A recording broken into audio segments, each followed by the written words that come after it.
Hello. You are here, and I am here, and we are here.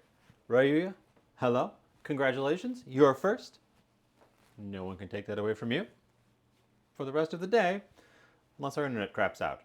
My internet is doing something really weird right now, but apparently it's only on the downstream, so in theory there should be no trouble with the upstream. I'm getting about zero point 0.3 megabits down, but I'm getting a solid normal rate up, so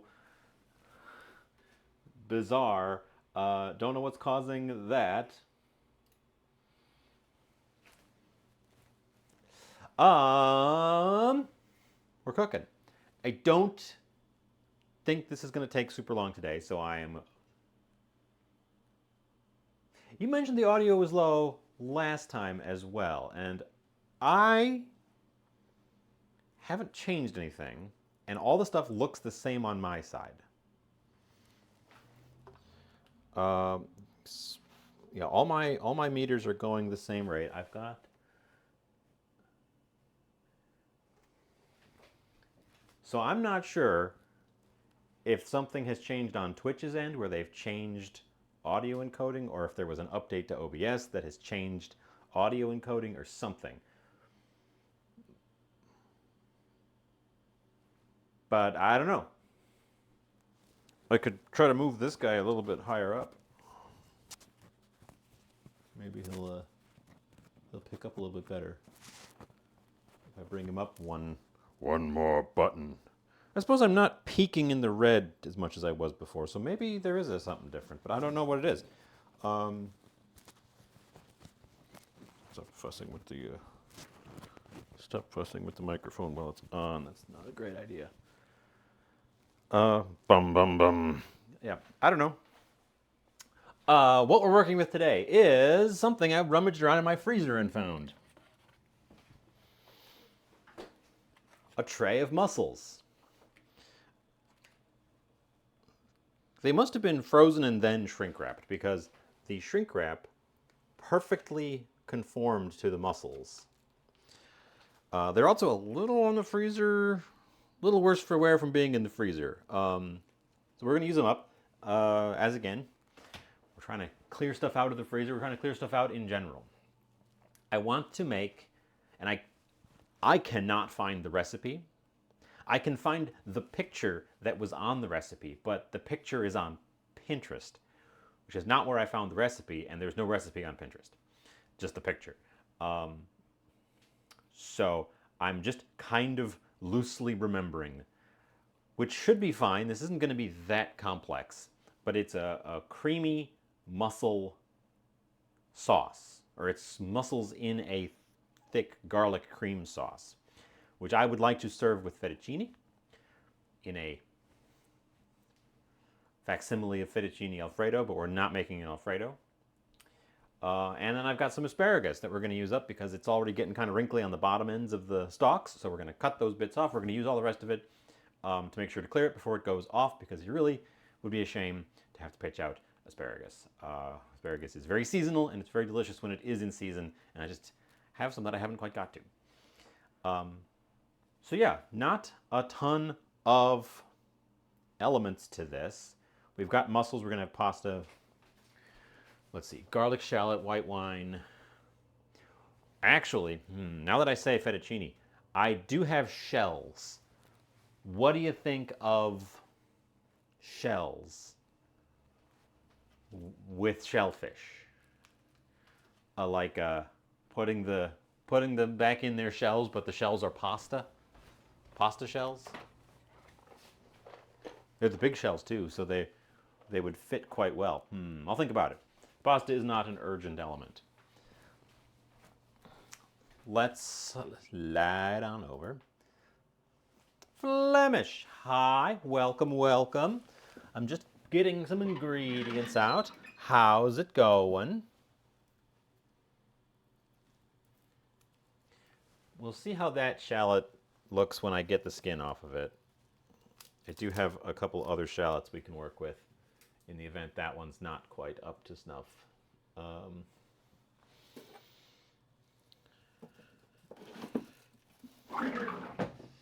How's it going? What's everybody been up to? It's been a week. I haven't seen you guys in a week. We're back on our normal time. I didn't do anything extra this past week, even though I had the time to do it. That was a thing that happened. Speaking of time, I feel like we want a little bit of thyme in this, but not too much or it'll overpower it. Thyme, black pepper. Just getting out ingredients that I think I'm going to want. We're not making a roux. We're not making a bechamel to form the basis of this cream sauce. The reason I'm doing this recipe that I can't find, I wish I could find it, both to credit them and to have something to guide me with, it called for sour cream as the creamy element, which should do plenty to thicken things up on its own without having to construct a roux. And I want to see how well that works. That might be a hack for thick, creamy sauces. And I am also using this one, our slightly runnier sour cream than the American style. I tell you what, the Mexicans are better at sour cream than Americans. Just going to say that. It's true. This stuff keeps longer, it's easier to use, and it tastes better. It's got all of the points, and it's slightly more expensive. So that's the one point that's against it. I do also have some heavy cream. We're going to use some Parmesan. We've got cotija, Parmesan. We're not using panir. I don't think we're using any eggs. We've got scallions, asparagus. Our asparagus is getting a little bit long in the tooth here. We're going to use all of it. It's going to be our vegetable accompaniment. Some of these guys are getting kind of wrinkly at the bottoms, so we'll cut that bit, work our way up. Wine. I'm going to be moving a little bit, just kind of chill. Just kind of moving chill today.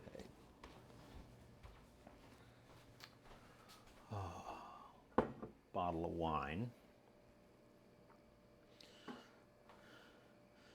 Thyme, peppercorns, shallots, garlic.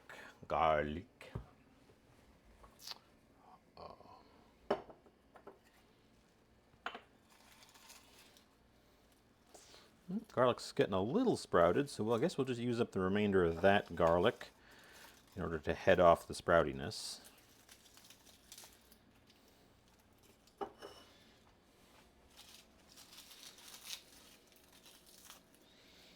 Because it's also got some decent cloves for being in the middle.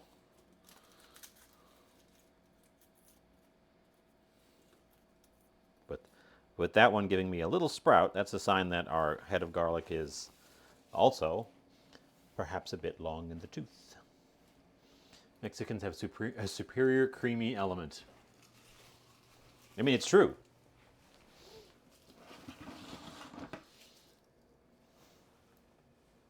It's an inarguable fact.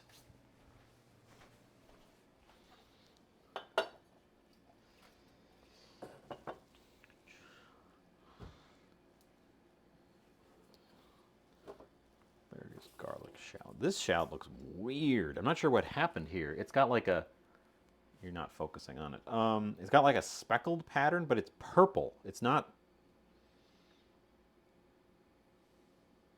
It's like the purple pigment is seeping out onto the surface or something. I'm not going to work with that. We're going to peel that off. Oh. Unless it's some kind of dark purple mold that I've never heard of before. That would be bad if it was.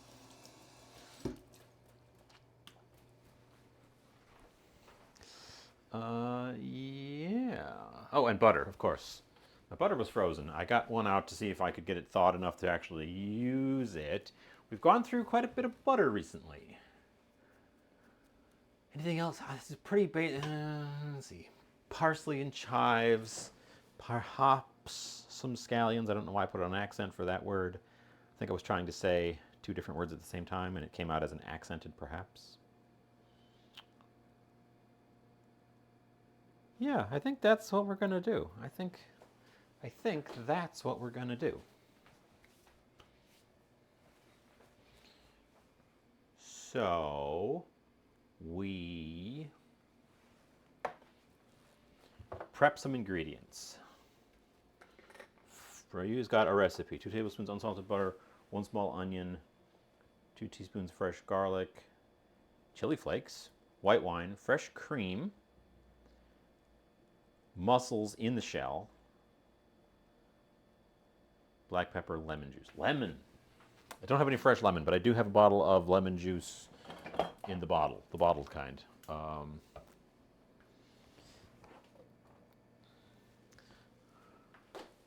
Again, I found some recipes similar to that as well, but there was one I was looking for, and when I was doing my reading, I found it. It called specifically for sour cream, and I thought that was very interesting. Because you can add acidity to your cream to get that kind of tanginess to it, but the sour cream is a lot thicker to begin with, so I think that would help form a robust, thick sauce. So I don't actually have a reference pulled up. We can glance at the one review you found whenever we need to, but I don't actually have a reference one pulled up right now. But we will start prepping things. Number one,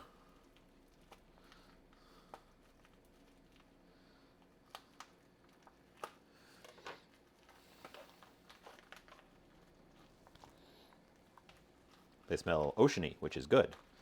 They don't smell rotten fishy. These were not bargain bin. These were just something I bought a while back on a whim. Froze, or rather kept frozen because they came frozen. And forgot about until I noticed them in the back of the freezer. And I was like, oh yeah, mussels.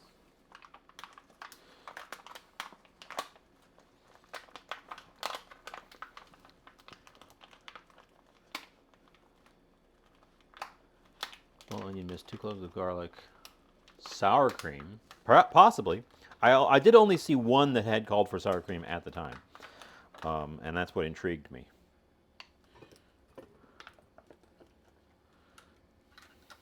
Okay, I'm just getting them out of the plastic packaging. There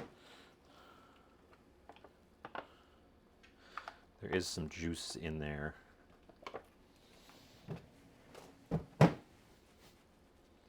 Okay, mussels. They're just going to sort of rest on the side, but I wanted to get them out of that plastic because I didn't want to fight with that plastic later. I'm doing a proper, mise en place today. Getting everything prepped. We're going to be real sort of chill and relaxed.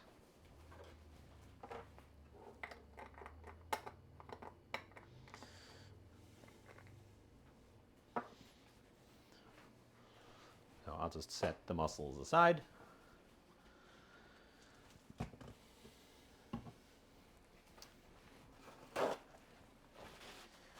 Clean up these little mussel drips.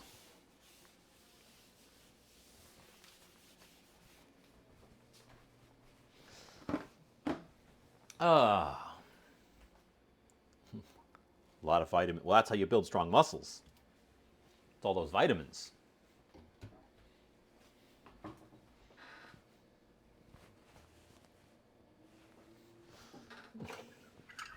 Right?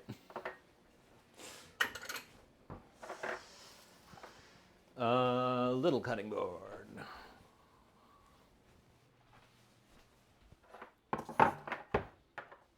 I'm so glad that this little cutting board ended up recovering after its brief stint in being a disaster. We'll see how it handles the humid season.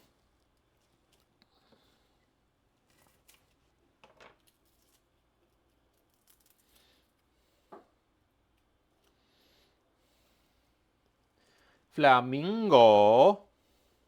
Hi. Just in time for the gun show. Well, I mean, we're building strong muscles. That's what they say, right? How's it going? Welcome, welcome.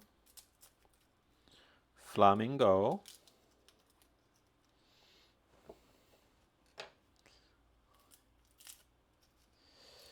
These gloves are just old enough that they're very easy to peel. If you keep garlic around a lot, you will notice that as it becomes old, the clove dries out a little bit, and it's oftentimes around the same time it'll start to sprout. It'll shrink back from the paper just a little bit, which makes the paper much easier to remove. But it's also a signal that your garlic is getting kind of old. So you don't want it to fully sprout because the sprout pulls stuff, mostly sugar, but stuff out of the bulb. It's going. Well, sometimes that's all you need is for it to be going.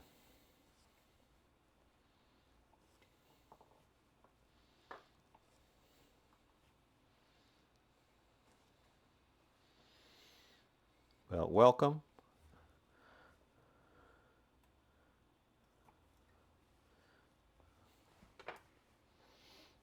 That is more than enough.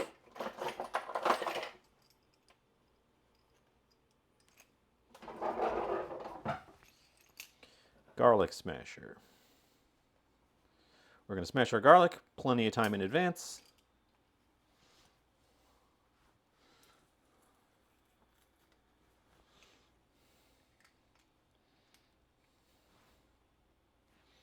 So that we have the flavors all nicely developed in our garlic before we need to use it.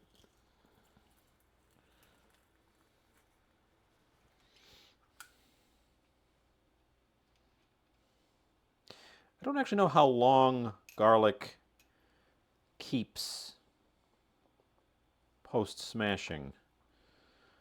That'd be an interesting. I know it's a while. It's not like you got to use it right away. But it's also not long enough to be surviving packaging.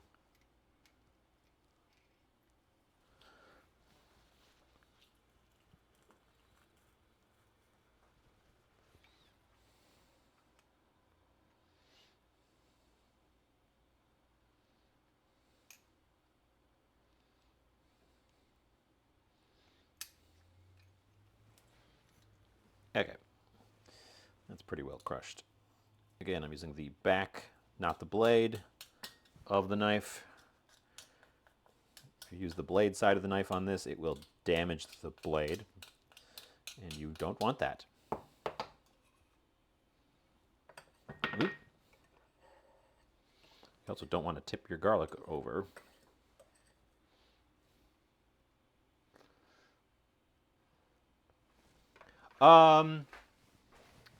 Bookwoman, hi. Do I smash for ease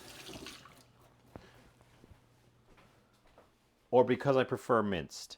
It depends on the recipe. I don't always smash it with the smasher. Smashing it up like this with the thing really pulverizes the cells, which releases those garlicky juices, which get to work developing that pungent aromatic garlic flavor. And in this case, I want quite a bit of that. But this garlic will also burn very fast in cooking compared to if I sliced it or if I even did like the flat crush and then a knife mince. So depending on the cooking method, you might use a particular type of crushing as well.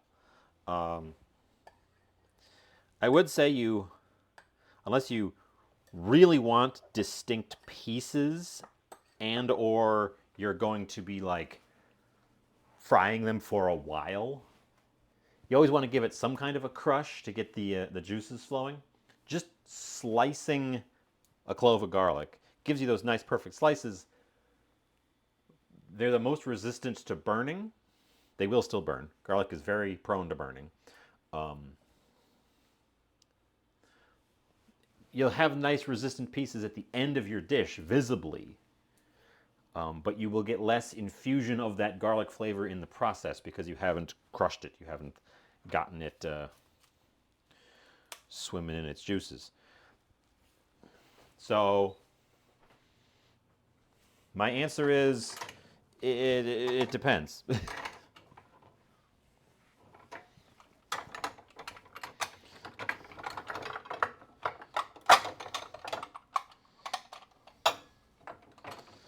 It depends, and that's also one of the reasons why I keep garlic in so many different forms for cooking. Ugh, this shallot might actually be gone bad.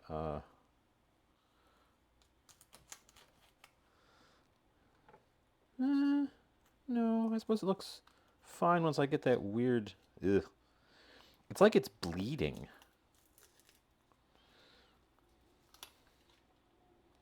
Not on that side, though. It is not looking super hot on that side, so I'm going to just take that bit off.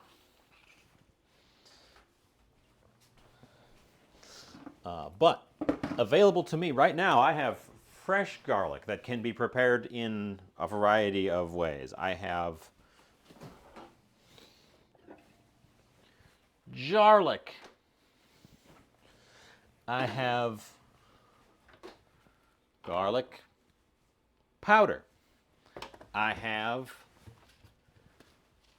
crispy fried garlic. I have oh, there it is. Black garlic, which is fermented, and I find quite tricky to use, which is why we don't pull that one out very often.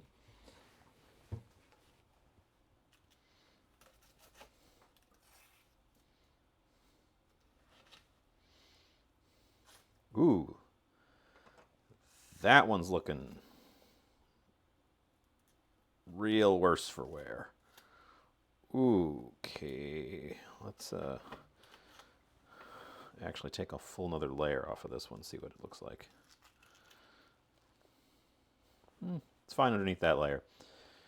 Fortunately, these layered oniony things, if they do start to go off, they don't generally do it right through. The layers interrupt it, so you can peel off a gnarly layer, and this layer underneath should be perfectly fine. That one looked a little bit gnarly.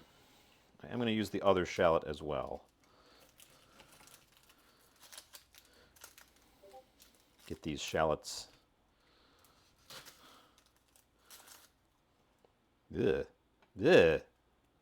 Ugh.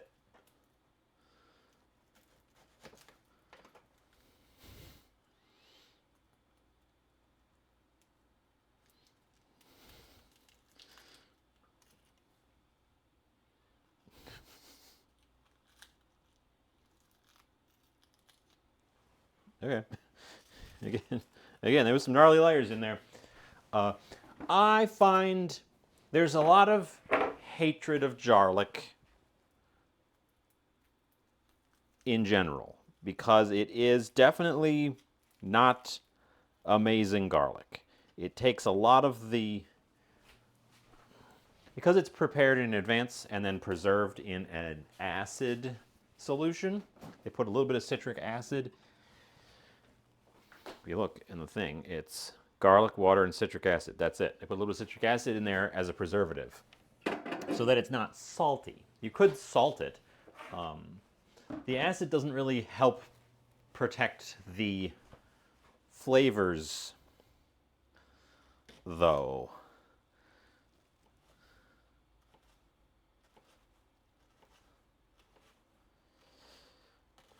So you do lose a lot of the pungency and the complexity of fresh garlic by going for the garlic.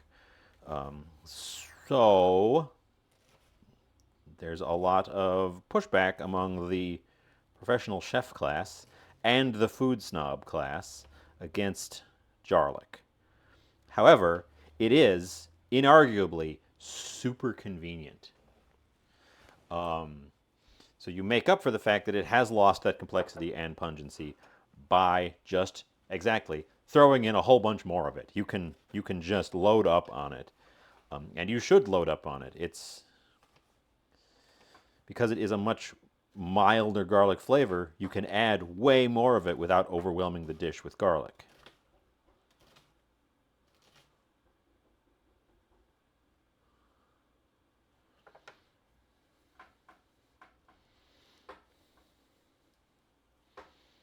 I'm not going to bother cutting that little bit. We're going to fry these out anyways.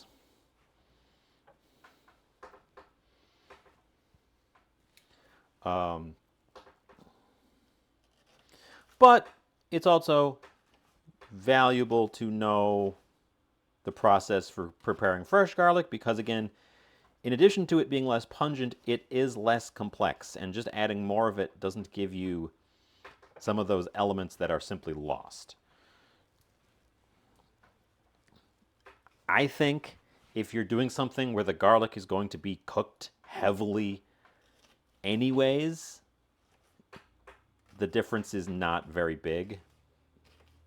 If you're doing something like a stir fry, any sort of fast cooking method, then I think the differences are much more noticeable because you're not really cooking out the garlic as much. So you will miss some of those complex notes. But in like a stew or something, just throw in twice as much garlic as you would regular garlic, and you'll be pretty happy with the result.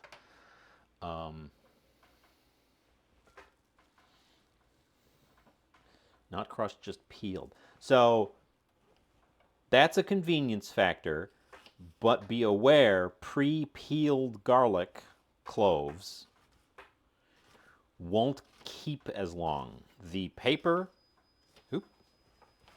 hold on, one moment.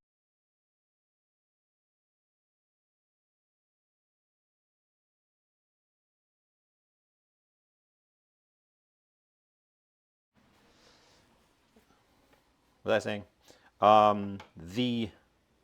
The paper on the garlic is a huge factor in it being preserved, in keeping it. There's actually a whole process for onions and garlic and similar for getting the outsides to dry properly so you do get those papery layers. Because they don't have like really well developed paper layers when they're growing in the ground. They got some of that paperiness, but not like nearly as much as what's on them when you get them. And there's a process for getting that stuff to dry in there, to dry in place like that for storage, for long lasting. So if you're going to, and right, in the refrigerated section because they wouldn't keep as well. If you're going to use them, that's fine. If you're going to use them, go for it. I've actually gotten one of those once because it was on the discount shelf, and I was like, oh, sure, I'll give that a try. And it was a little bit annoying to get through them all because they tend to put quite a lot in one of those things. But it was pretty good garlic ultimately. But yeah, if you get that, you got to make sure to use your garlic because it will not keep. It will not keep nearly as well as the stuff that has the paper. Shallot, garlic, herbs.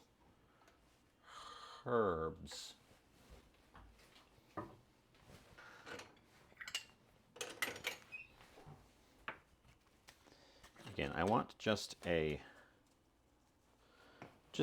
tiny amount of thyme. I find thyme to be a very overpowering herb. I've grown my own thyme in the past, and even that might be too much. I've grown my own thyme in the past. The fresh stuff is way, way less pungent than this dried stuff. This dried stuff goes, such a small amount, goes so far. It's kind of ridiculous, actually. I'm not going to bother grinding. No, I'm just going to crack some pepper directly out of the grinder.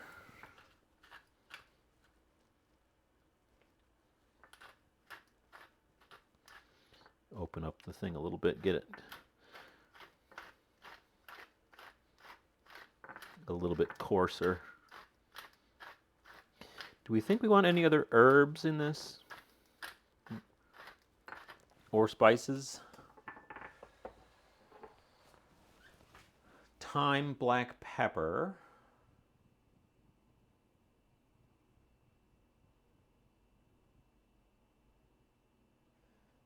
I am endorsing, frankly, yes, I'll endorse dried thyme over fresh. I think it keeps really well. You can get quite a lot of it for not a lot of money, even now. It's, honestly, it's so pungent that it might be difficult to use. I find adding a tiny amount of it is, it cuts through. It comes through really, really strongly. It's a very assertive flavor, way more so than the sprigs. I think a fresh sprig, what you can do with it, and I think this is what is typically recommended to be done with it in classical French style, is you don't take the leaves off the sprig. You throw the whole thing in there, and then when you're done, you take the whole thing out. So the leaves don't stay in there. Some of them fall off, of course, but the bouquet garni, the thyme is tied up in that, and you remove it, the whole thing. Probably because it is quite a pungent flavor. Chili crisp. I have the chili crisp oils. We could also go with a flake, or actually I don't have a flake.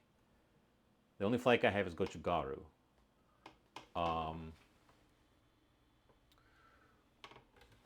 But I have dried chilies. We could just crush up an arbol. I think we're going to get out one chile arbol. That one.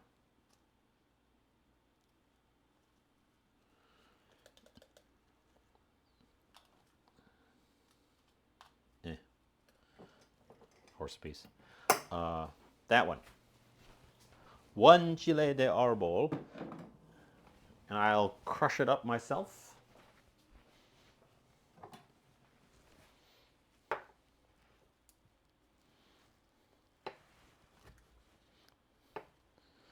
It's responding poorly to the humidity. Might have to re-dry these even.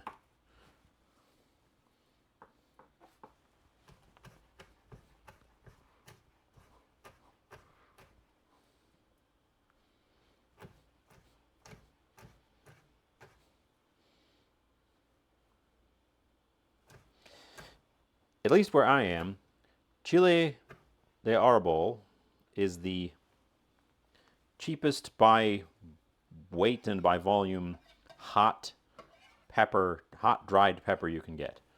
I can get fresh Thai chilies, but I can't get the dried ones. I would have to dry them myself. I can get a big bag of chile de arbol pretty much at a moment's notice if I need to. Regular grocery stores have them.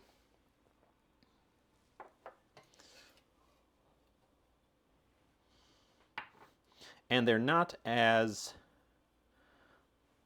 blow your head off as some of the other spicy peppers out there.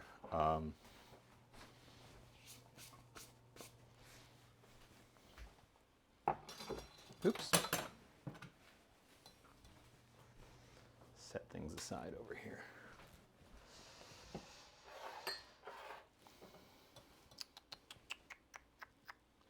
And this is what's happening with the asparaguses. They're getting a little shriveled up on the end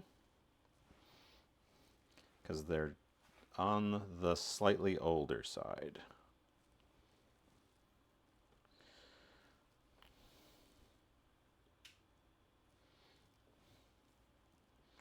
So what we're going to do is sacrifice a chunk off the bottom of all of these asparaguses, right about there. Get rid of those wrinkly bits, and that's our asparagus. Yes, I did lose some, but that part was getting a little bit long in the tooth anyways. The Chili Krispies would give me a lot more flavor, and not just the spice, because they have soy and garlic and salt and oil in them. And I think I'm going to not do that because I'm going to construct my own sauce. I'm going to construct my own flavor profile here. Yeah, that's probably all of our ingredients for the sauce. Well, no, that's not. I got out some... I couldn't find any fish stock. I have two kinds of fish stock. When I say I couldn't find any fish stock, I actually have two different kinds of fish stock. I have Hondashi, and I also have fish stock base. But this stuff, I don't think they're selling it anymore, at least not at my grocery store. I couldn't... And there was no... People don't like their fish... People don't like the fish stock. But I think I want a fish stock base for our liquid, since we're not adding a whole bunch of milk. We're not making that kind of sauce. And also the juices from the mussels are going to go in there. Okay, we need the pasta. What did we think about pasta? I had two options. I was originally thinking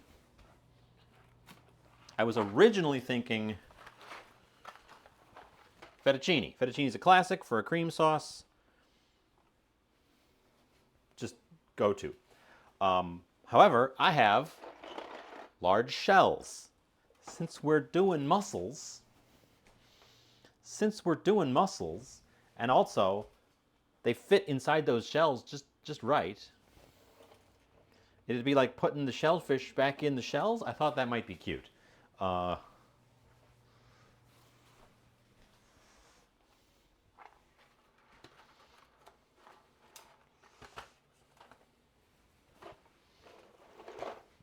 then that'll give us some starchy water to work with as well. We're going to do the pasta first.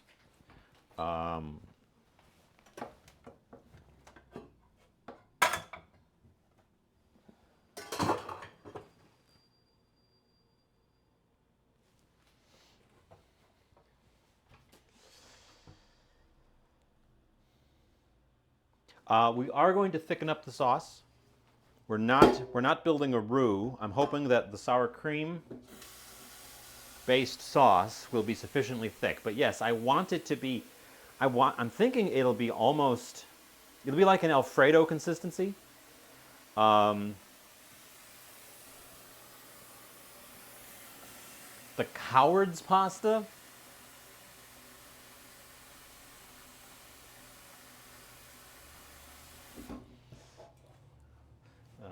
Thinking of an Alfredo consistency. I'm also thinking of perhaps a mac and cheese consistency, but maybe not quite that thick. Isosceles is provoking me with what is the coward's pasta? The coward's pasta.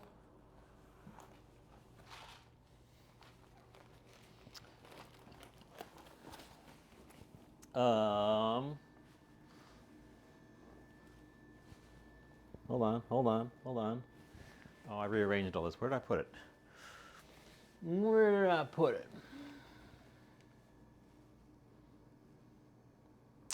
I was going to pull out a box of instant couscous.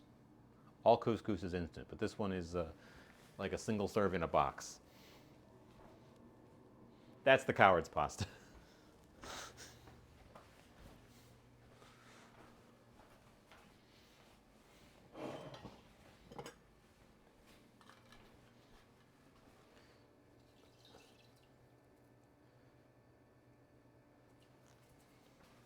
salt our water. Also, hi, isosceles, welcome in. As provocative as usual, I see. I'm gonna put a few things away while our pasta water starts to boil. Sizen, hi. Here, let me slide us up here. Since nothing's cooking at the moment, and I'm just putting a few things away, we can make my face big, at the very least.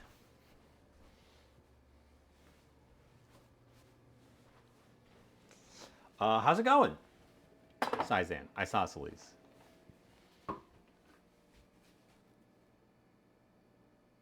And I've already greeted everyone before that. Okay. How's it going? How's things? How's the sound? This is the second time now Ryu has mentioned that my sound seemed low. And I haven't changed anything. So I'm wondering if something is happening with encoding differences. Zoodles? I wouldn't call zoodles cowardly, though.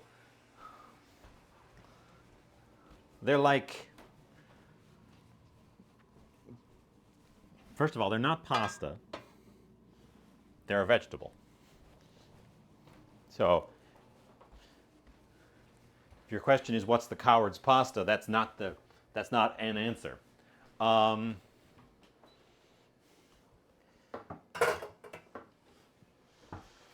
Also, I suppose if you buy them pre-made, they're super convenient. Make them yourself, they're a lot more work.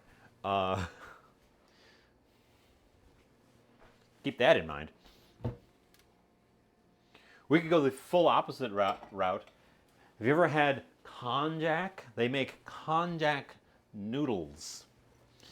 That stuff has the weirdest texture.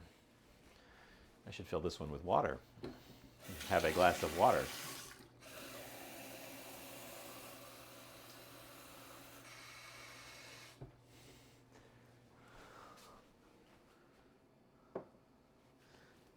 Too afraid. Well, I suppose it depends what you mean by the coward's choice. Are they afraid of pasta? Or are they afraid of work? I was going with couscous because couscous is a wheat-based pasta thing, but it doesn't cook like pasta. It's also done in like a split second.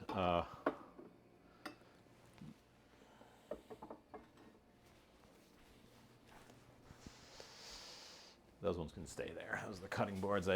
They would go behind where the screen is right now, and I don't want to move stuff, so they'll just live there until I have room.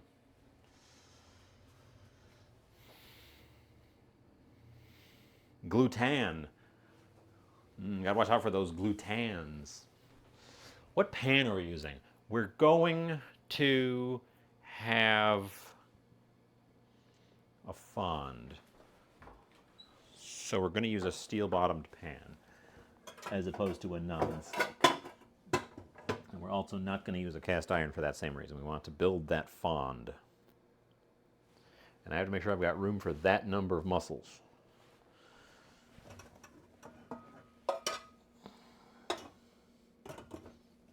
So this is the pan of choice.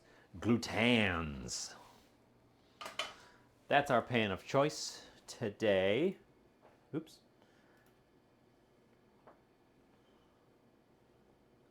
The noodle, yes, exactly. You can make noodles out of konjac, which Rui has spelled there in case you weren't exactly sure what I was talking about. They're weird. They're real different. Konjac is not originally meant to be a noodle. It's like sliced into slabs, more like a tofu. But it has enough structure to it that there's a grater device that they run over the the block after they've made it, and it pulls noodles out of it, and the noodles hold together. And they are, it's hard to describe. It's kind of hard to describe the texture. It's almost like jellyfish. It's almost like jellyfish. They're not made of jellyfish. Is weird. It's a weird one. If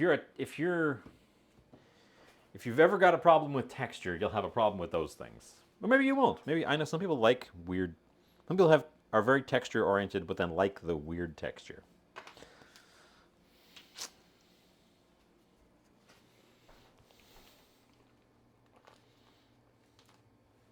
Butter.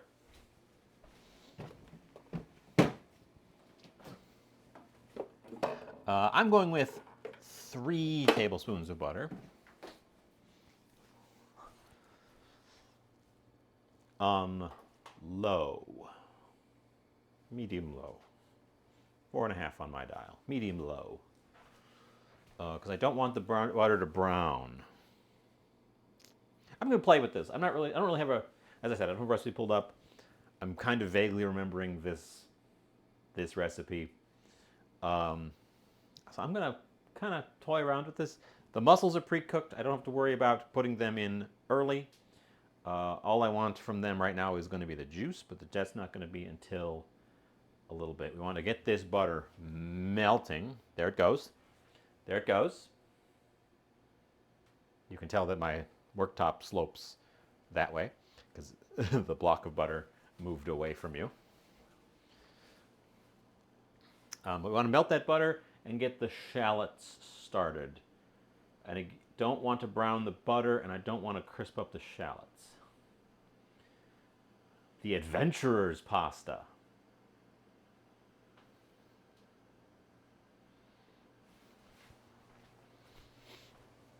I don't have it. There's a shape, and I don't remember the name of it. It's a thick corkscrew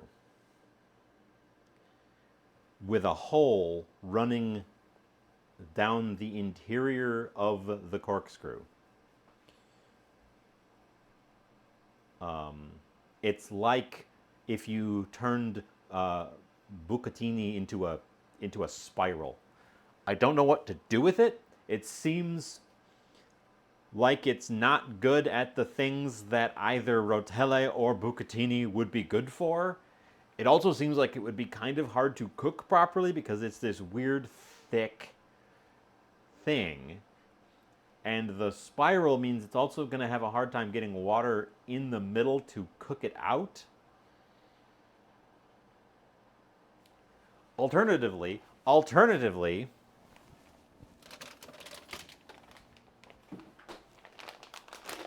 this stuff. These are made of rice, not wheat flour, so they are technically not a pasta. They refer to them as cakes, fortopoki, but they are made in the same manner as you make a noodle. And man, do those things have a texture. I love the texture, but dang, those things have a texture.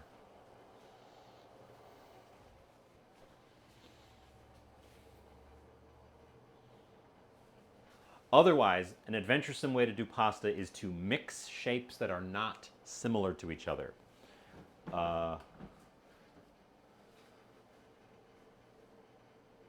When will I make lembas bread? I don't know what goes into lembas bread, and I've never tasted it. So I could make bread that looks like lembas bread, but I don't know that I could make the real thing. I have not thus far dived my way into cooking from movies or TV. We dabbled in video games a little bit.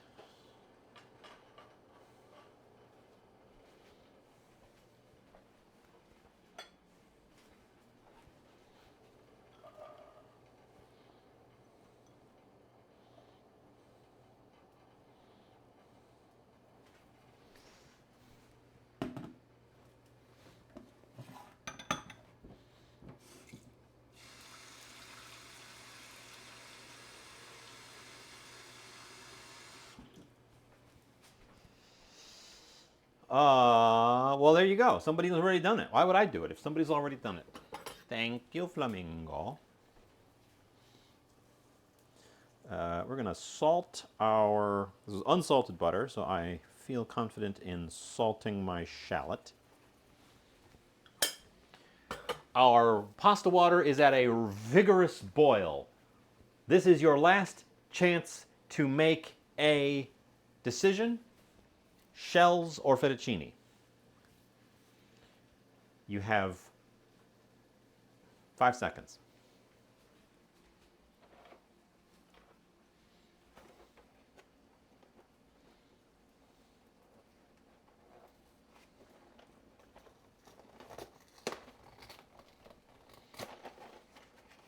No one's responded in 5 seconds. So, shells it is. I'm going to grab 3 handfuls of shells, which is about a third of this box. Scubatini, freezing in the face of decisions. Shells sounds good. Missed the question. Okay, well, that's it. We're done. The question was, do you want this to be the last ever stream? And you said Scubatini, which also means, yes, last ever stream. So there we go. Isosceles did it.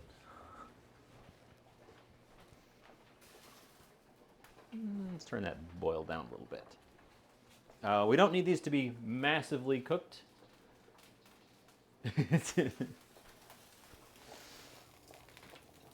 We don't need these pastas to be massively overcooked. We want them to be al dente because I'm going to mix them into our cream sauce toward the end.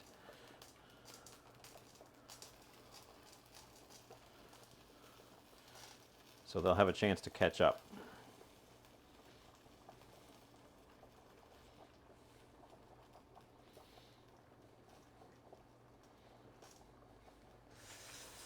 We could,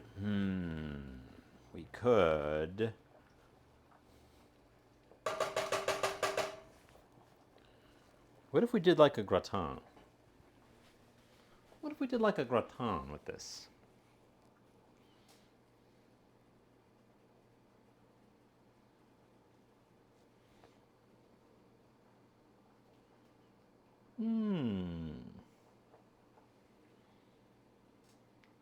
Oh, and Ryu was trying to remember how to spell fettuccine and missed the thing. So, oh well. A gratin, like a glouton. Yes, exactly. What if we do a glouton? Oh, let's also get our hot pepper in there.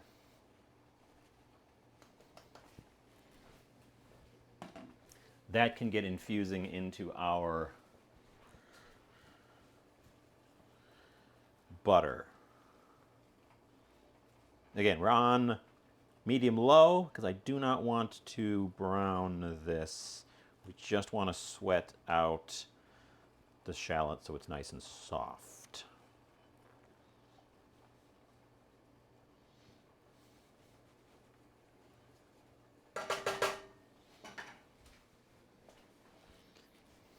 I don't know, I'm spitballing my head space.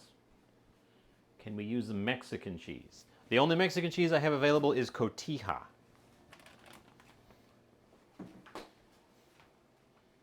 The only Mexican cheese I have available right now is this, which doesn't melt super well. It does brown fairly well. We could use it as a topping and then bake it. That's a possibility.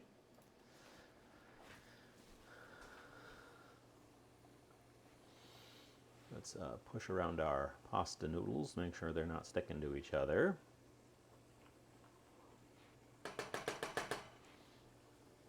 Let that guy bubble away. Once the cheese I was going to reach for was Parmesan.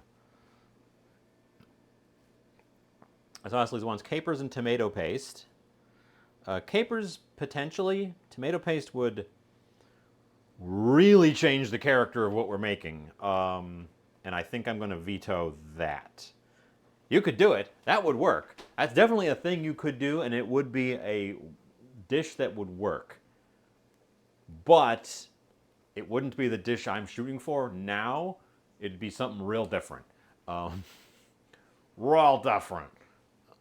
So I'm gonna nix that. We could do capers, which could go in now to cook out a little bit, or even later. They'd give you a little bit of that briny bread. We're not deep frying. you guys, you took that. Someday,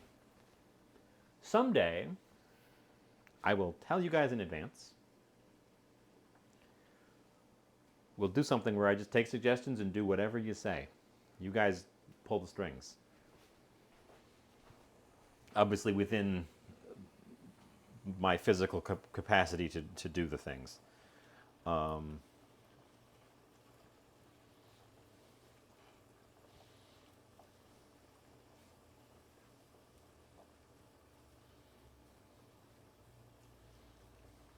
And by having the ingredient on hand. I'll load up on a bunch of random odds and ends so that you guys can just say, throw this in, and I'll have it and chuck it in. Glacier is lurking for the drive home from work. Glacier is not first. Congratulations. Congratulations, you are not first. No one can take that away from you.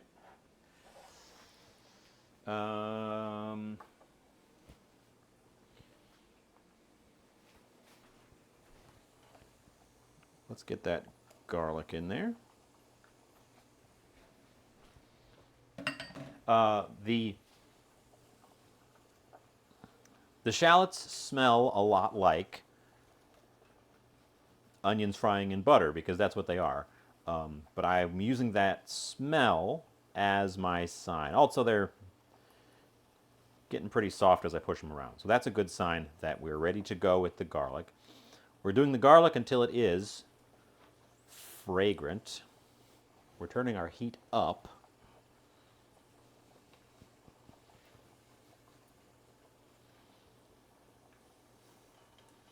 And the moment we start to see browning, we're going to go in with some white wine.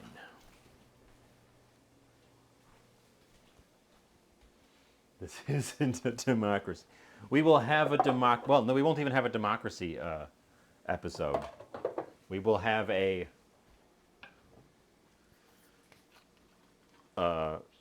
everyone's voice. I don't even know what you call that. No voting. Every suggestion gets passed.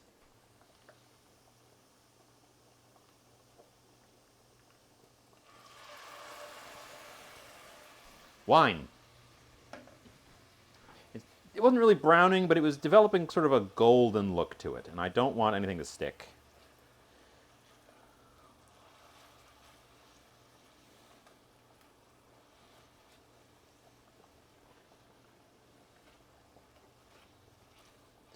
We are going to cook out the wine, though. Ensure that this isn't going to be alcoholic at the end.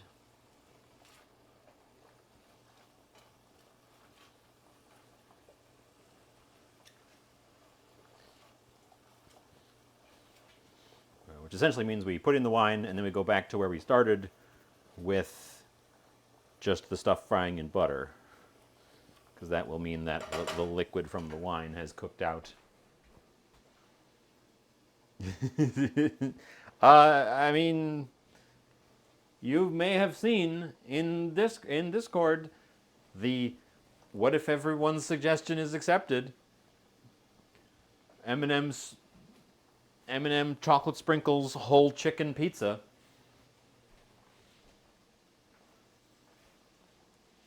I didn't mise my places correctly.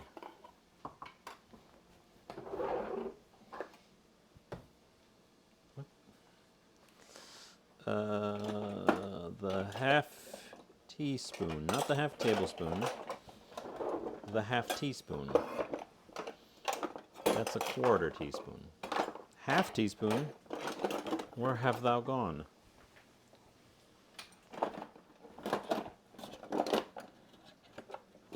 Oh my God, the half teaspoon got shoved all the way to the back.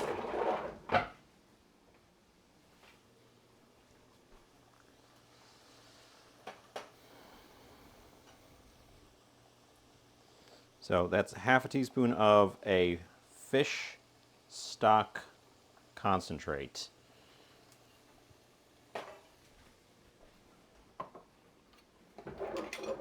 Root beer brats.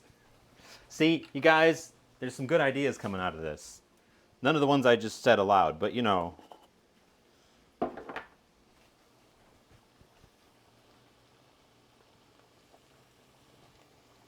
Our herbs and some water.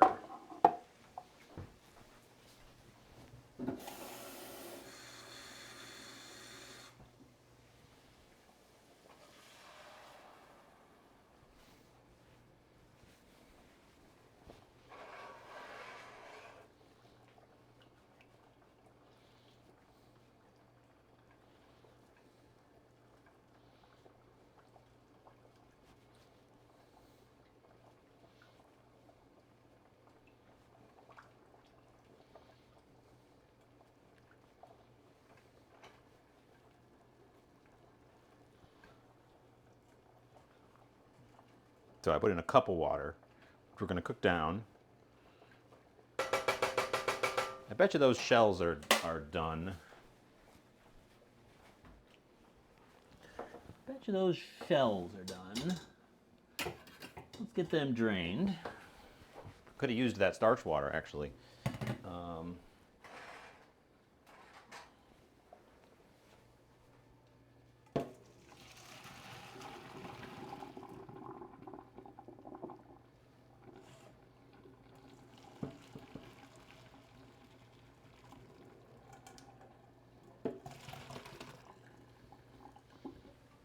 If anything, the shells are slightly over, because I did kind of forget that I wasn't going to go all the way with them. They can hang out for a sec. Leftover bolognese en penne with shrimp. That sounds good. That sounds good. Seafood bolognese. We could do a seafood bolognese.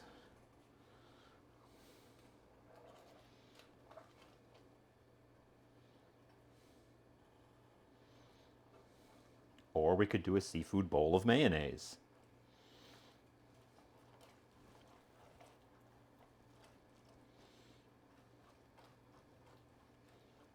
Okay, I want to cook the liquid down. Oh man, I can really smell the thyme lancing out of this thing at me. I may have put in too much thyme.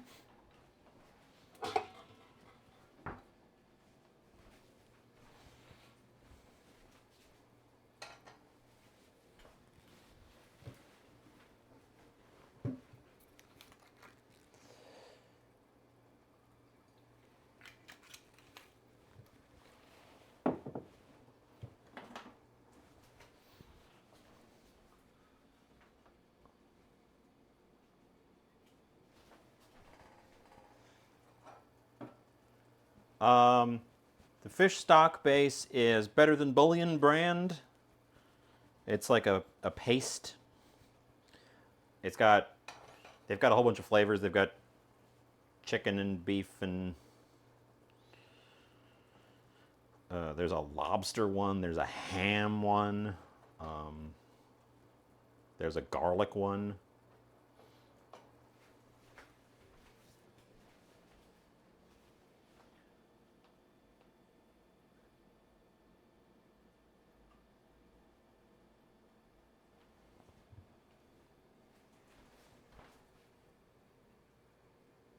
Camera? What are you doing? There we go.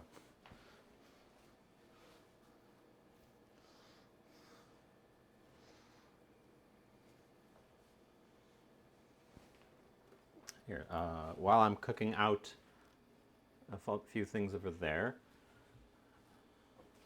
It's this one. Better than bouillon. This one is the chicken one because that one chicken was on top of the fish. Oh, dang it. I used the chicken one. I was supposed to use the fish one. Oh, dang it. Well, I guess we used chicken stock this time. Sad. I got the chicken one out because it was on top of the fish one. And then I didn't even think that I had gotten the chicken one out. Darn. I just reached for it. Anyways, we were supposed to use the fish one. Start over. I mean, we could. I think it's going to be fine.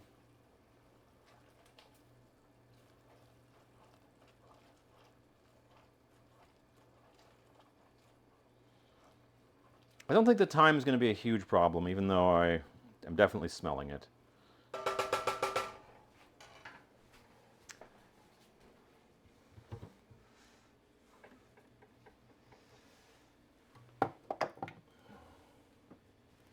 Darn. And I could have even just gone with this stuff.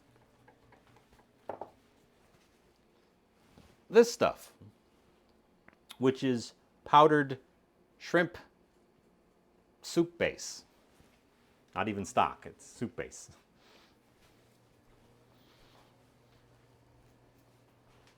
I don't know. Chicken's a pretty neutral flavor, so I think it'll be fine. It's not gonna go nuts.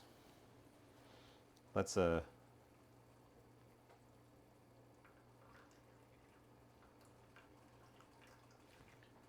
Oh, you can't see it. Oh, I did it for the camera and you couldn't see it because I didn't switch the angle. I poured the mussel juice in it so we can build strong mussels. I poured the mussel juice in it. That should give it a little bit more of a sea flavor. And the asparagus is there in some olive oil and nothing else, because I don't think I'm going to actually put it in the sauce. I'm going to serve it with the finished dish.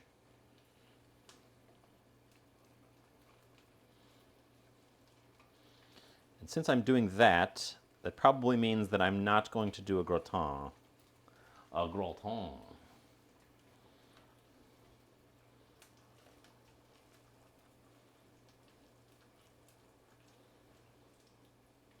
Deep fried asparagus. We could try deep fried asparagus.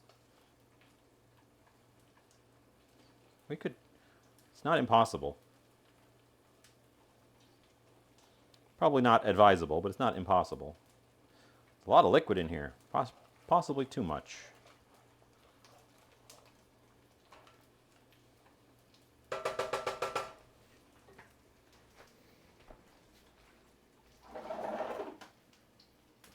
Would I consider spinach to be land seaweed? If you can deep fry butter, you can deep fry asparagus. Right? You're starting to sound like isosceles. You're starting to sound like Jones with these ideas.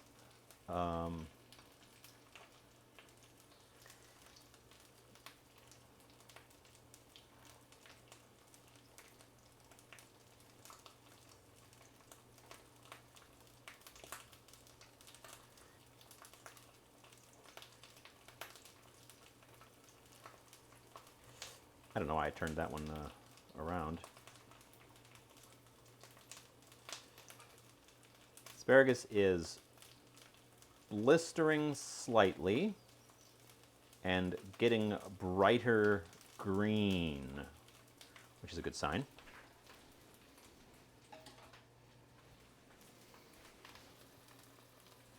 This smells, the thyme flavor has diminished, which is good.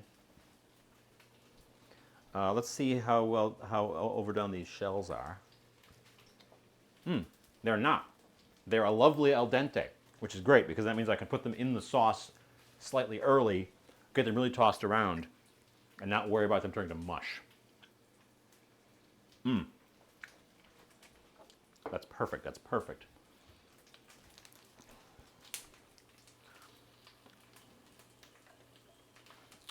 splash of lemon.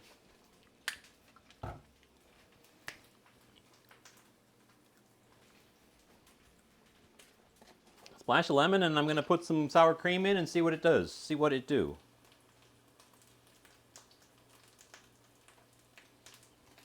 I didn't measure that. That could literally be any amount.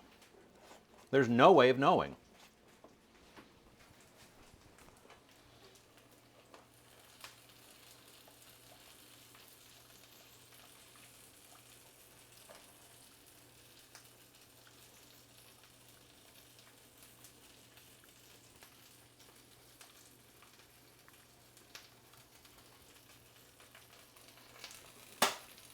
I don't want to overcook the asparagus, so I'm going to actually take it completely off the heat now. Okay, now that there's dairy in this, it is going to want to do some stupid things. We could still gratinate. We could still. I've got to... I don't have the right kind of dish for it. I have a kind of dish for it.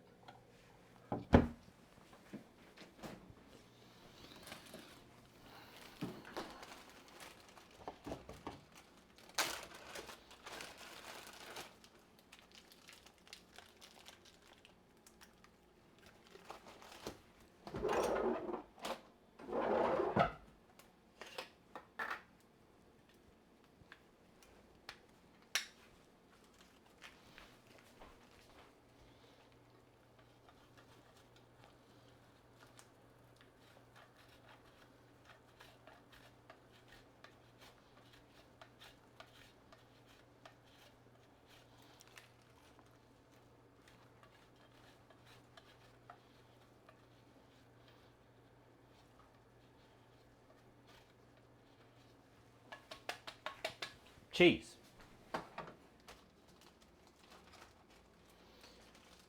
Chinese garlic green beans. Replace the green beans into asparagus. I mean, it's definitely doable. I just don't want to do it. Okay, melt that cheese into our sauce.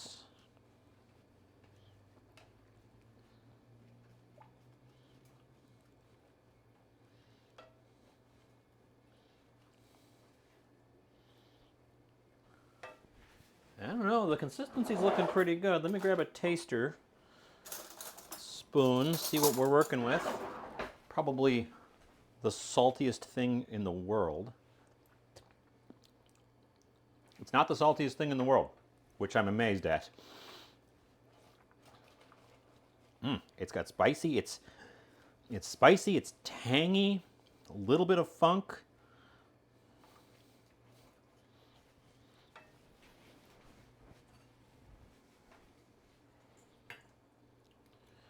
Let's throw the pasta noodles in.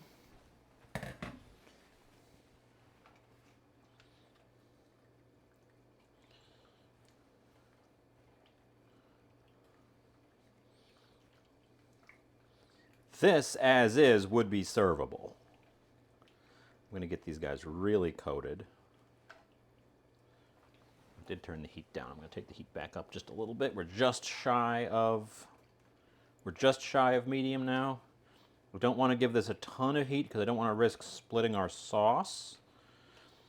But I do want to give this a little bit more heat still.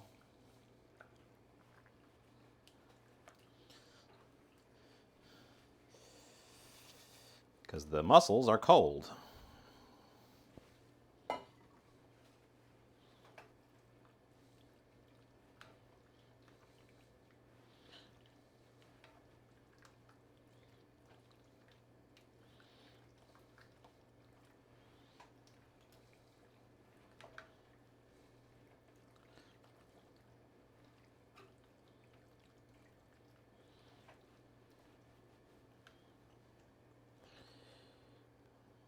Our dairy. Oh, our cheese is starting to stick at the bottom. Okay, heat down, heat down. Parmesan does do that, doesn't it?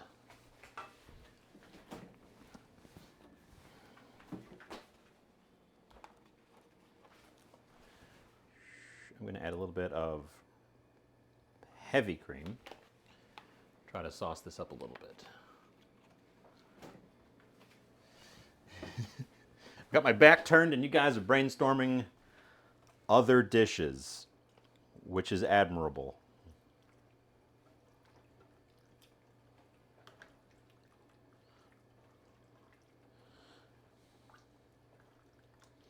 Okay, I should not have put the cheese in because the cheese is in fact sticking. The melted cheese is sticking to the bottom and forming like a skin on the bottom of the pan.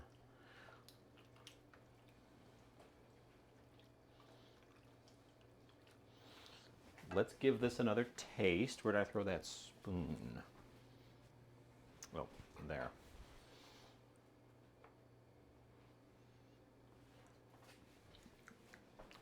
Mmm.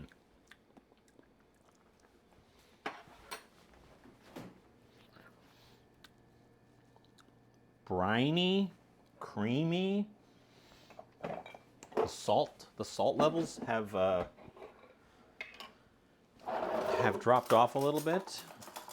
For those of you following along at home, go back to when I added the Parmesan cheese and don't do that.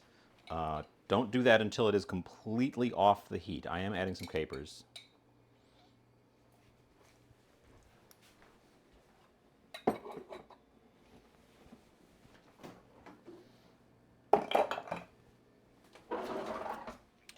Thin it down with some fish paste. I wasn't looking to thin it down, is the thing. I was looking to increase the volume that I was working with. Because I want it to be a little thick. But yeah, we're losing our cheese on the bottom of the pot. So that's not ideal. Otherwise, it looks pretty much how I pictured it. It could stand quite a lot more pepper.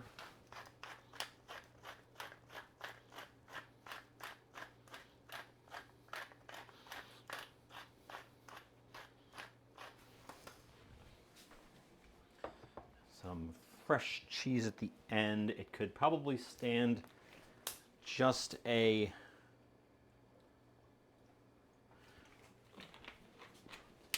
tiny bit of lemon. Let's hope that wasn't a mistake. We'll put some fresh pepper on right at the end as well. It's already got sour cream in it, so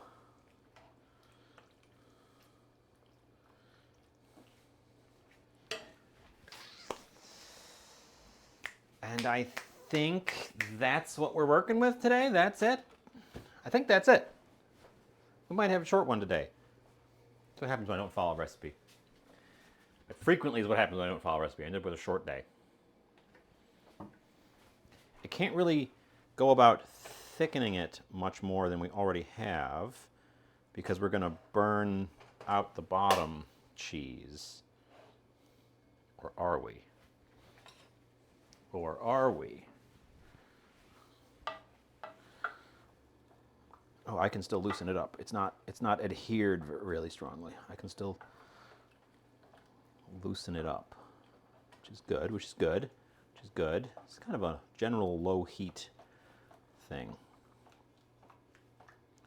The spatula was not sufficient, but the wooden spoon is for loosening up that schleem on the bottom. And since that's mostly going to be milk protein and fat, it should help the saucy part be a little bit thicker, saucier. There are a few little strings in here from the cheese.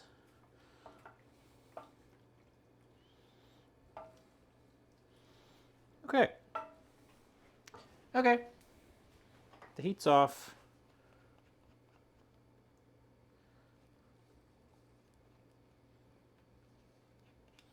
Cheese and seafood, I know I've been told repeatedly, is not a combination you want to do, but nuts to that.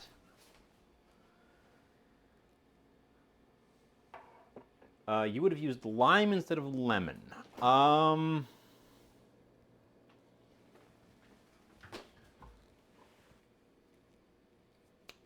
don't have lime. Or do I? No. Or do I? No. Or do... No, I don't think so. Peanut butter, crispy garlic, cocoa powder. I don't think I have any lime, so we can't do lime. Not an option, unfortunately. I've got lemon in the form of one of these bottles.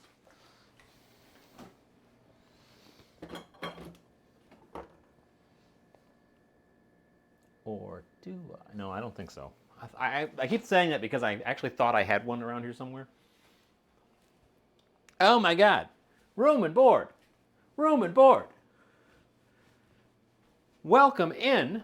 Welcome in. We were just making this mess. What is up? Folks, we've raided the other direction, this same exchange, not too long ago. If you like cooking, I suggest you people who were already here follow Room and Board. Also, hi, chef. Welcome. What was cooking today? Welcome, Raiders. I'm Jovial Jovian. You can call me Jovial. You can call me Jovian. Today we're making this, which is having a little bit of a separation issue. The cheese is wanting to stick to the bottom, and I would like to thicken our sauce a little bit more. And I'm kind of thinking about what to do to make that happen. And it's a tricky dilemma because I can't keep cooking it because we will burn out our cheese if we do that. Chocolate chip cookies, a classic. I'm not much of a baker, but if I followed a recipe, I'm sure I could do it. How did they come out? This is obviously Shell's pasta. Mussels. Go back to the beginning. We started out butter and shallots. Added to that 1 chile de arbol and some garlic. Deglazed it with white wine, thyme, black pepper. I was supposed to use fish stock, and I grabbed the wrong stock, so chicken stock. I put Parmesan cheese and sour cream in it. I was following a memory of a recipe where we got some sour cream, where there was sour cream in a creamy mussel something. But then I added Parmesan, and the Parmesan melted great at first, but now is forming sort of a sticky schleam on the bottom of the pot. So I've turned the heat off to prevent that from continuing. We also added a little bit of heavy cream because I felt like I needed more volume to my sauce. So I've been kind of scraping the bottom to try to see if I can get that cheese to reincorporate, and it kind of works. I should have added the cheese at the end after I took it off the heat because then it would have melted in and I could have served it right away. So that's the stage I'm at. I was gonna serve it, and then I just have some very simple asparagus on the side. I thought about doing a gratin with this, a gratin. Put it in a baking dish, put some cheese on the top, bake it to get the top brown. I didn't preheat the oven. We could do that. We could broil it. We could still do that.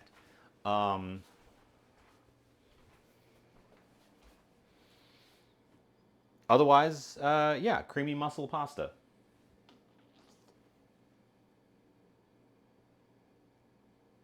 What do we think? Thoughts? How was your stream? I didn't read most of these messages. Hello, Raiders, Commander Woof, Chef de Party, Little Silver Sparrow, Maine. Wow, how did you get that name? Well, the main user of Twitch is here. That's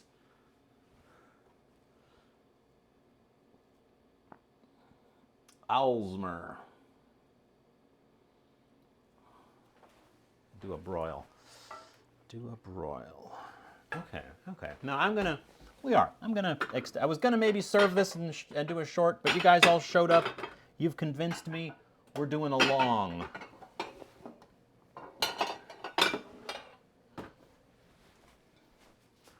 We're doing a long instead of a short.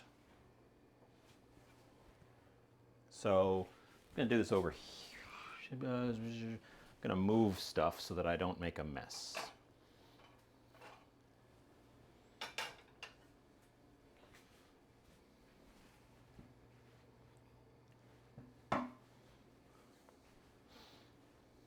Sometimes we have a little bit of a shorter day. Not today, apparently.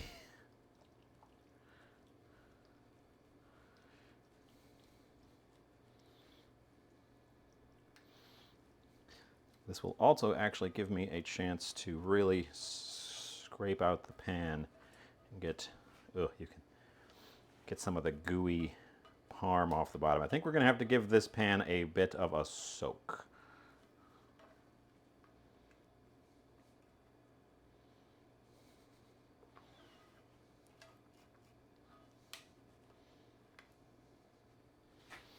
I don't know if this is a gratin. I didn't even look up what a gratin is. I'm just using my memory of potatoes au gratin, which is not a proper gratin, but it stems from the same root word, which is gratination, which is like just cooking in layers of cheese or something like that. Lick the spatula.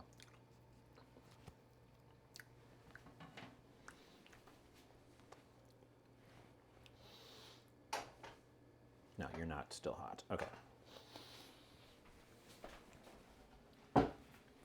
That guy.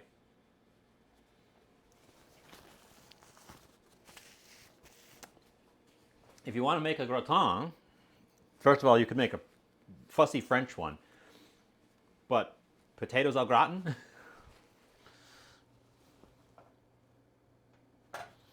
I'm going to clean up the edge, because anything above the level of the stuff will just burn on the sides. I'll just giving it a little wipe down before we go forward with it. Mitigate the cleanup later.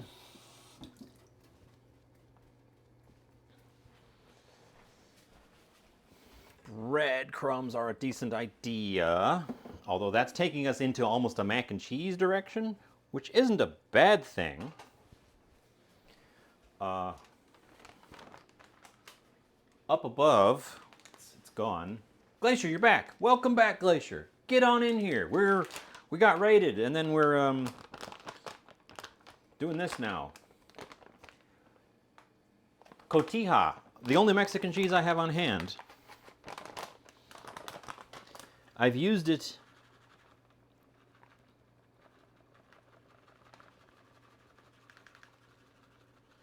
in the past for things.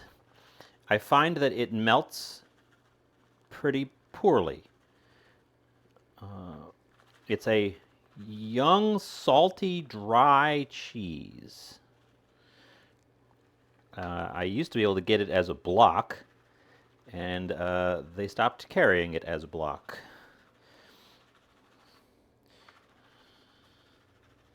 It doesn't melt well. It does brown decently, though. It's almost like breadcrumbs. So I'm just going to cover this frickin' thing with that. Nope, and I got it all over the side there. I'm going to just drown this thing in that.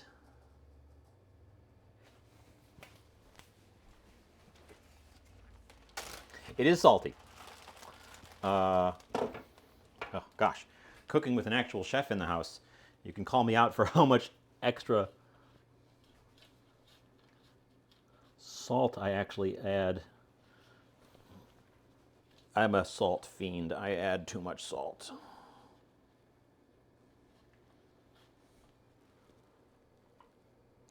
I'm disappointed though. I haven't been able to find cotija blocks. Even the Mexican grocery stores around here can't seem to get the blocks in anymore. They get the same pre-crumbled stuff. And yes, we are indeed going to broiler it. Brown that top. We're going to move it over. We're going to clean up the cheese shavings a little bit.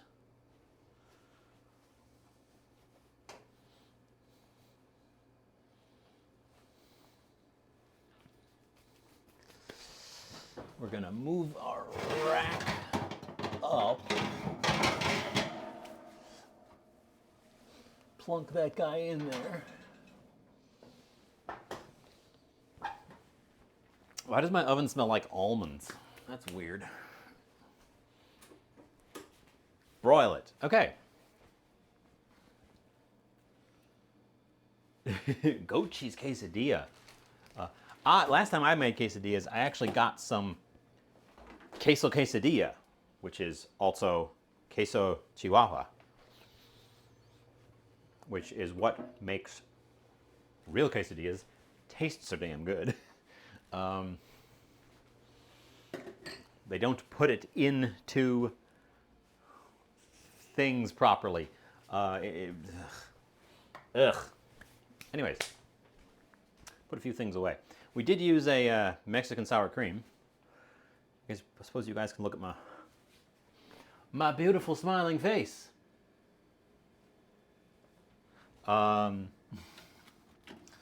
things are cooking, since nothing is visible at the moment.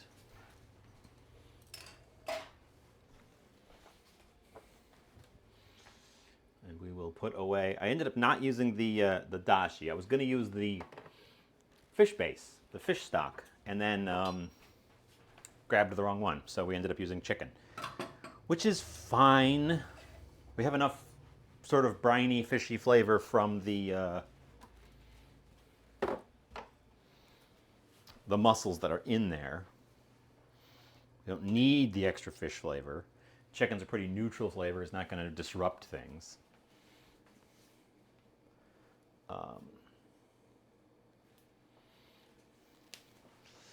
I will counterpoint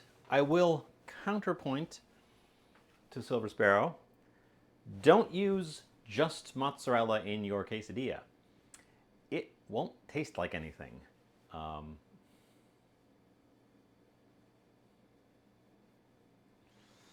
It's a great melter. It's an excellent melter, but damn, does it not have a flavor when you don't put other things with it. I think even if you just put some salt in there, it would make it better, but it's just so mild. Queso quesadilla, or queso chihuahua, is a very similar cheese. I've also done this with Oaxaca, queso Oaxaca. They're very similar to mozzarella in their meltiness, but they have more flavor, so you don't have to like go nuts with them. I have used just mozzarella as the only cheese standing in a recipe. But yeah, you really got to add other stuff to it. It's often I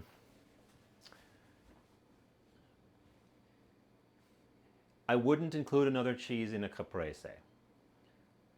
I would stick with the tomato basil mozzarella, and then I would flavor it up with olive oil, balsamic, and black pepper. And salt. It needs salt. That's the thing. Mozzarella doesn't have any salt, or not enough to speak of. But yes, and also that's fresh mozzarella. You do that with fresh mozzarella, which is its own beast. Still has very little flavor, but it has such an interesting like freshness, brightness. Brightness is the wrong word. cleanness to it.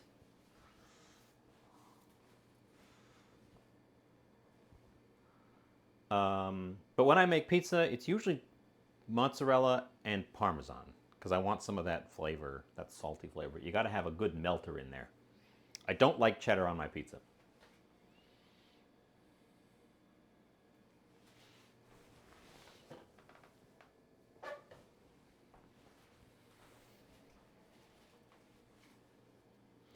I have no idea what's going to happen when I peeked at it, and it's not ready to pull out.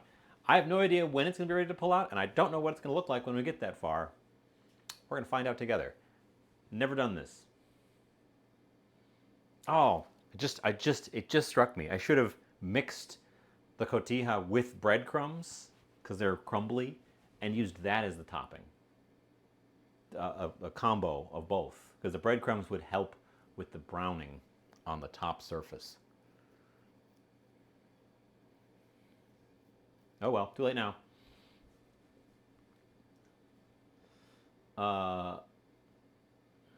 Pepper jack. Pepper jack's decent on pizza. Monterey Jack's not my favorite cheese overall, but it is a good melter, so it's a good choice for a pizza like that when you want more flavor complexity than the plain old mozzarella.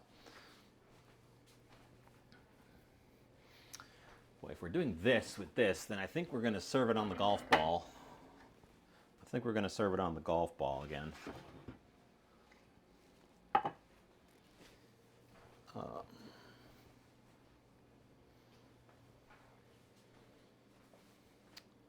Colby, I would consider putting in a pizza mix. It's a decent melter. It's got more flavor than others, but it doesn't have that. It's not as dry as a cheddar. It doesn't have that separatiness that cheddar, when you cook it, really wants to split. The older it is and the more flavorful it is, the more splitty it wants to be. We're making noises in there. Ooh, there's quite a lot of browning happening in there.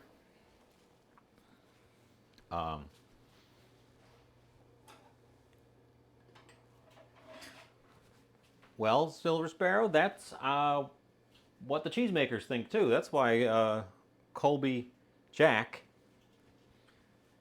is a standard available pre-marbled cheese. It also helps that they have similar physical properties. Munster. I do like Munster. It's a good melter. I think that one's really good for a hot sandwich. A Munster or a provolone, a young provolone, would be really good for a hot sandwich where you build the sandwich and then you toast the whole thing, toast the whole shebang. Because then it gets gooey.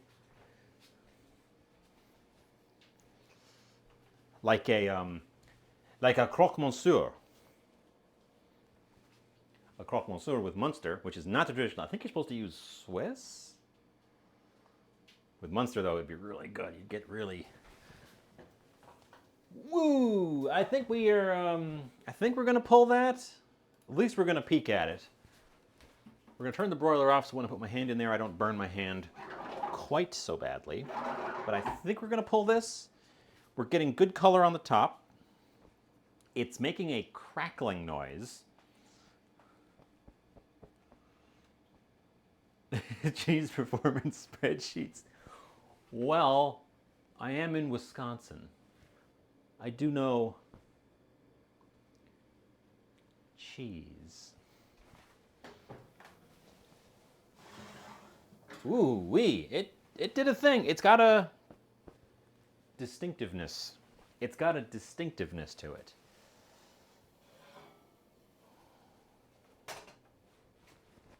Yonder thingy. I'll remind you, we did not put breadcrumbs on this. All that crumbly brown stuff on the top is the cotija cheese. Cotija cheese doesn't melt, it browns. Next time you make a baked mac and cheese, instead of putting breadcrumbs on the top, put cotija on the top. It'll give you that topping, like that, but without a bunch of extra bread. Instead, you get a bunch of extra cheese, more cheese.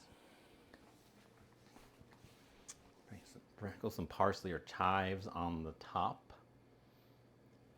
I could, probably won't do it here. That'd be a thing for the plate. Gonna let that settle a little bit before I dive in. But then I think we're doing a serve on it. But yeah, no, in my experiments with cotija, I find I've tried to use it. I made a mac and cheese, and I put the cotija in the mix because I had some leftover Mexican cheese. I had this package of cotija that we just finished out, and some queso chihuahua from the burritos episode, and I wanted to use those up, so I made mac and cheese. The cotija, even when I mixed it into a hot bechamel, did not melt. It stayed as these little grains throughout the whole process. Cheese can fascinate a lady, but only a piece of it.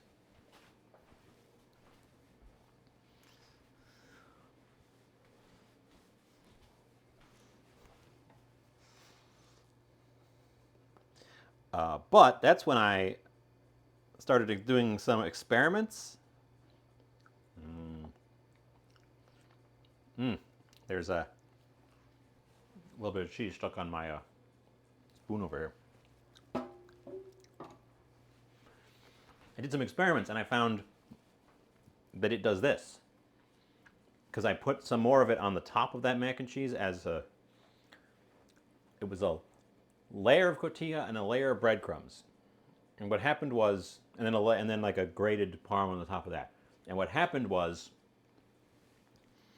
the parm stuck to the breadcrumbs, and the cotija in between did not melt at all. It did not stick to the breadcrumbs. It did not stick down to the other stuff. So there was this sheet of breadcrumb parmesan on the top that would lift off weirdly. And that was the nail in the, cotija just doesn't melt, does it? And this pre-grated stuff has a little bit of starch mixed in to prevent clumping, just like any pre-grated cheese. So it's actually probably perfect for this sort of topping thing. So yeah, that's something I learned.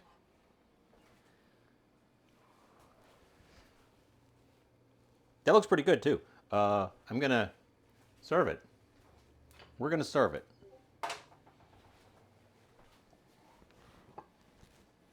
Let's grab a photo of it in the baking dish there.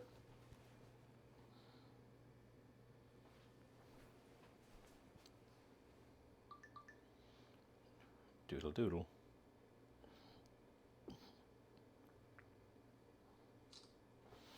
Okay, photo in the baking dish. Now we'll serve it.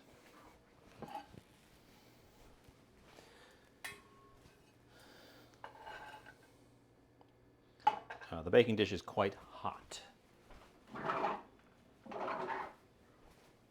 which is why I'm doing it over here, because I don't want to have to juggle the dish.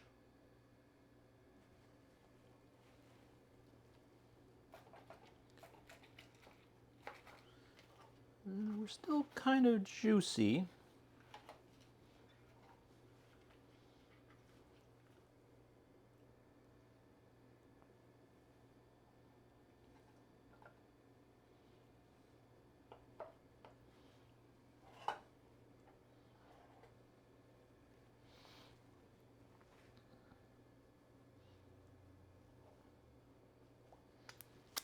Making a foolish decision to try to push this up under that lid.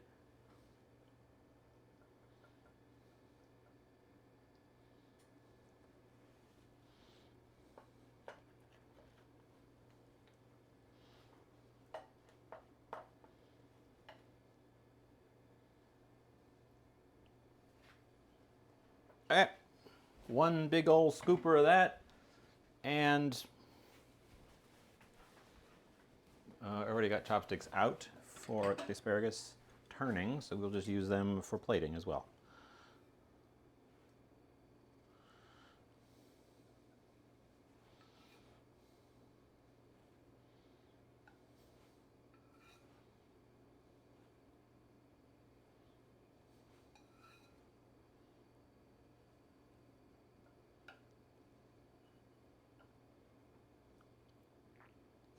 Okay, it's not the fanciest plate we've ever done.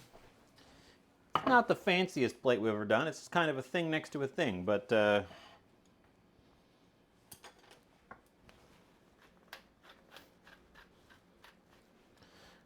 little bit of that, a little bit of that.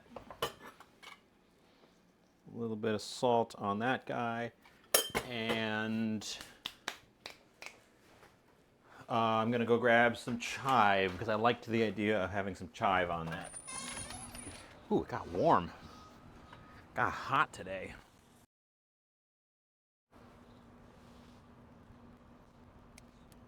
Chive, chive. That's chive. Okay.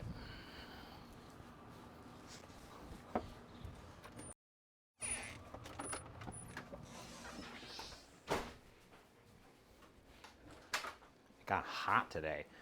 It's supposed to storm this tonight, so that's probably where that's happening. I'm going to go with a little bit coarser chiveage this time. This chive has been growing really nicely. The garlic chives have been struggling.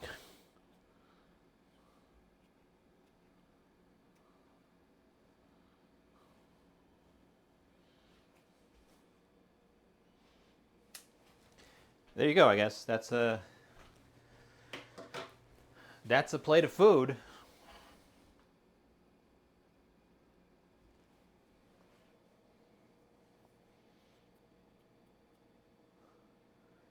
Flatware? My flatware?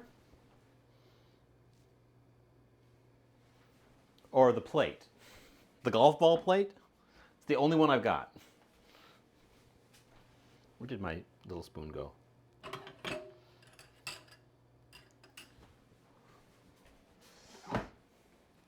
I'll take a picture of it. We'll come back and we'll taste it. I can already see one of the shells got one of the mussels all up inside it, which is exactly the reason. How's the herb garden coming? The basil has been struggling. I think it's getting too much sun. I also think everybody needs some fertilizer. The garlic chives look kind of sad. The basil's getting taller, but it's not like really bulking out very well. So I'm not getting a ton of usable leaves. And then the other variety of basil is not getting taller. It doesn't seem to have gotten much bigger at all. The parsley, if I look on the thing, the parsley, the green onions, the regular chives, and the mint, and the Cuban oregano are all doing quite well. The shiso has all sprouted, but it's very short. It's very small still. So things are having a little bit of time. We've had some really weird spring weather here too. It was cold, like cold, for a solid week. We had lows in the low 40s. I'm sure that was negatively impacting these things. And then we've had spells of heavy rain broken up by long stretches of dry, bright sun. So stuff is getting like drowned and then cooked, and then it's been weird. It's been weird. I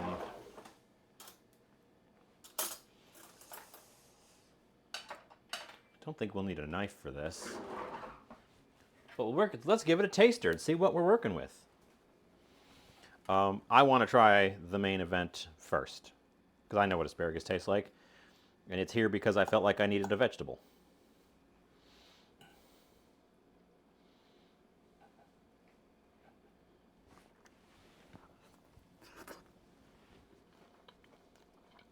Mmm.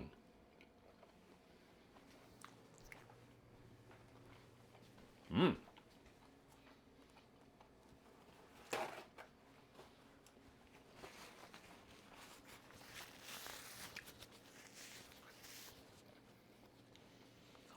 The mussels were on the heat a little bit too long. They got slightly chewy. They were already cooked when they went in, so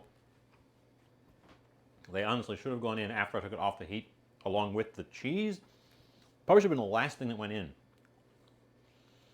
So that's a negative right off the bat. But our flavor is good. It's very briny. It's not hiding the fact that there's fish in it. If you don't like fish, you won't like it. But it's not like fishy, it's like briny. It's like oceany.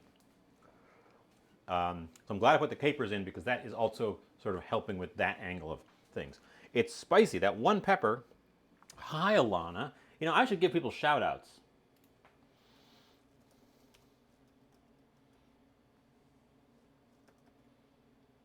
Man. It's creamy. It's a little bit funky. It's got a little bit of that Parmesan cheese funk to it, but not a ton, which is good. I didn't want to overwhelm it with that. Our cheese topping is, here, let me,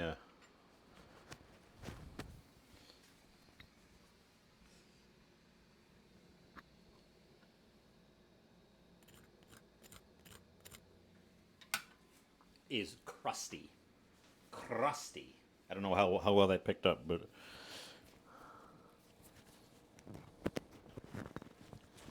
and since it's not made of bread, it also won't go soggy as it sits on the liquidy sauce.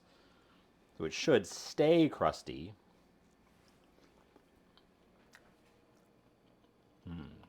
Anyways, hi Alana, thanks. It's spicy, it's creamy, it's briny. Like I said, the mussels are a little on the chewy side. Not egregiously, but clearly just a shade over where I want them to be.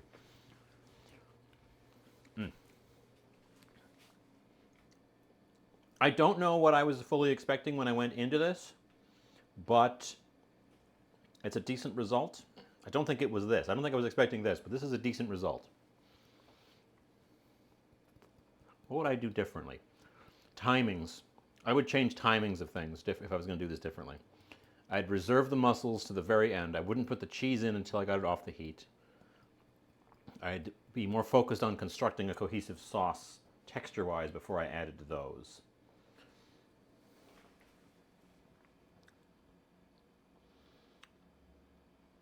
I'm being very critical of this one. I'm not sure why I'm being extra critical of this one, because it is quite good. I quite like it. I'm going to eat this whole plate. Let's have some asparagus. I bet you I know what that's going to taste like.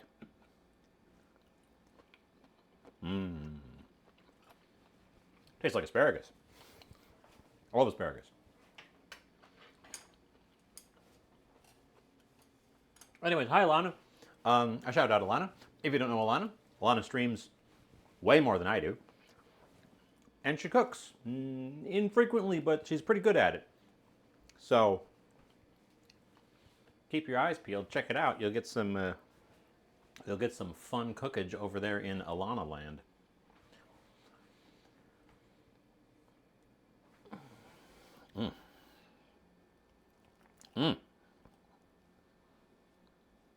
Oh, look at that. Look at that. It did kind of melt. It melted enough to stick to itself. That's a chunk of the crust. Fascinating. It's still crumbly. It's very toasty. Oh, it's very toasty on its own. Ooh.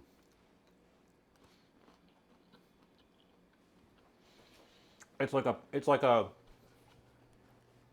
Parmesan crisp, but crumbly. Oh, that's super interesting. I want to play with I want to play with that stuff now. Wow. What are you doing here, small ant? You shouldn't be here.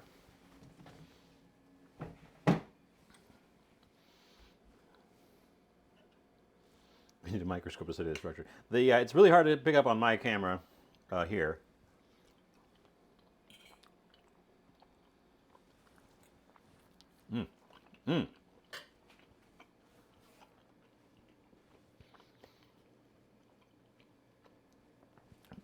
I don't think we have a flawless result today.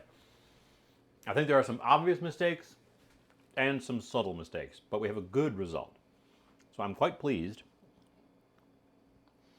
And more importantly, we got something out of the freezer. The freezer is looking still pretty jam-packed with too much stuff. We need to use more freezer things. So I guess what we need to do is grab one of these big things and just use it in its entirety. Like this. Like this. Like this corned beef brisket that I couldn't pass up because it was $6. Anyways, we're just shy of 2 hours. I'm gonna wrap us up and kick you guys out somewhere. Pull up my face. Hi, face. Let's see who's on. We should keep the food train going if we can find somebody. We could go see beef and cabbage stir fry. Chef J.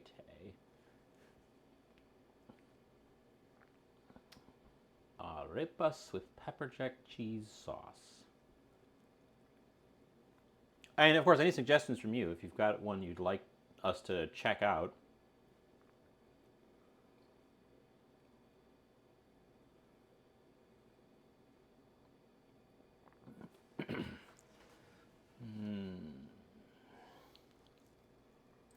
Otherwise, in the non-food realm, let's see who's on.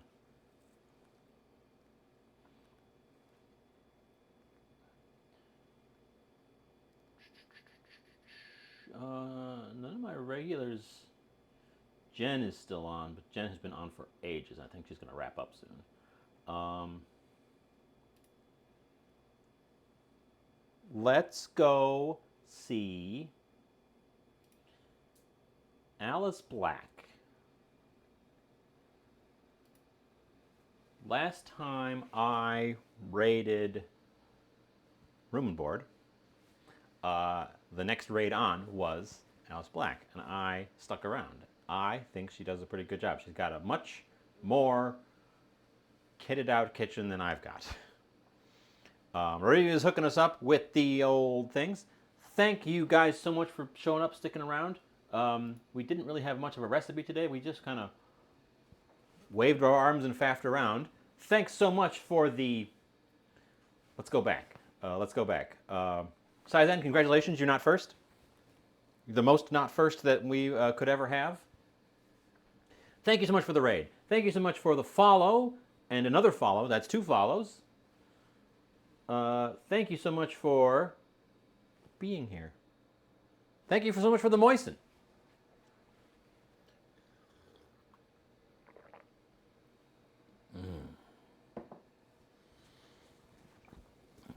Moist.